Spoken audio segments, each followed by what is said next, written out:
अस्सलाम वालेकुम नाज़रीन, ड्रामा सीरियल माहिर के नेक्स्ट एपिसोड में आप देखेंगे हबीब जो जहीर साहब के कारोबार पर अपनी ठोस जमा रहा है। इतना तक कि अपनी मर्जी से फैसले कर लिए सबने उस पर उंगली उठाई, मगर वो उन सब के आगे डट कर खड़ा है। ऐसे में कमजोर होता है तो अपनी सारी बातें जाकर शेयर करता है, वो भी इस राहिला से जो सारे मशवरे देती है, क्योंकि असल फसाद की जड़ यही है।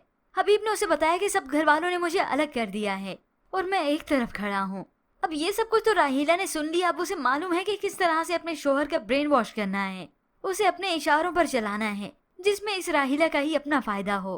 तभी उसने हबीब को पटियां पढ़ाना शुरू की। जहीर भाई की जगह लेनी है तो उनके जैसे फैसले भी लेने पड़ेंगे। आप बस डट जाओ, किसी के ना सुनो। उधर फाकिर की वालदा जो बेबस है मगर बेबस बनना नहीं चाहती, अपने बेटे को ये बता दिया था कि वो रोज ऑफिस जाए ताकि ये हबीब किस खुशफहमी में ना रहे। अब जब फाकिर वहाँ पर आता है तो हबीब अपने ही भतीजे को वहाँ पर बेइज्जत करता है जो इस कारोबार का मालिक है। यहाँ पर वो फाकिर को बेइज्जत करता है, डिग्रेड करता है। तुम यहाँ पे क्या कर रहे हो? तो फाकिर ने भी कह दिया, आप ये सब जानबूझकर कर रही हैं ना, ताकि मैं बिजनेस से साइड पे हो जाऊँ, इसीलिए। आज फाकिर को तो और भी ज्यादा दुख होता है। तो उधर जमशेद की बीवी ने भी अपने शोहर जमशेद को तैयार किया ऑफिस भेजने के लिए। आज उसे पैंट शर्ट पहनाई, टाई पहनाई। वालदा आई तो अपने बेटे को घूरती रह जाती हैं कि ये हो क्या रहा है, क्योंकि अभी तक उन्हें जमशेद के इस इन्वेस्टमेंट के बारे में बिल्कुल ही मालूम नहीं। अब वहाँ पर फराज है कि सारी ऑफिस की खबरें देता है जाकर साइका को, क्योंकि गर्ज तो इनका भी जुड़ा है। ऐसे में साइका ने अपनी माँ से बात कर ली।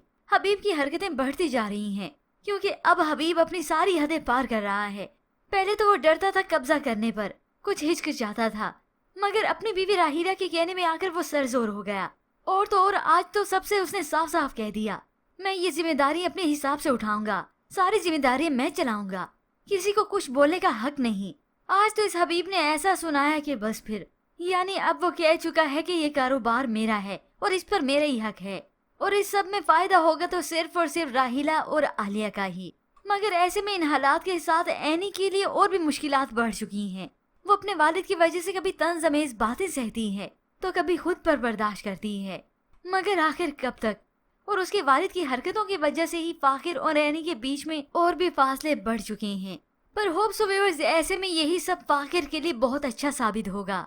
वो अपने पैरों पर खुद खड़ा होने की पूरी कोशिश करेगा और पुरअज़्म होगा और फिर एक दिन कामयाब होगा। पर व्यूअर्स, इसके मुतालिक आप क्या राय रखते हैं? मज़ीद ड्रामा रिव्यूज के लिए आप देखते रहिए उर्दू रिव्यू।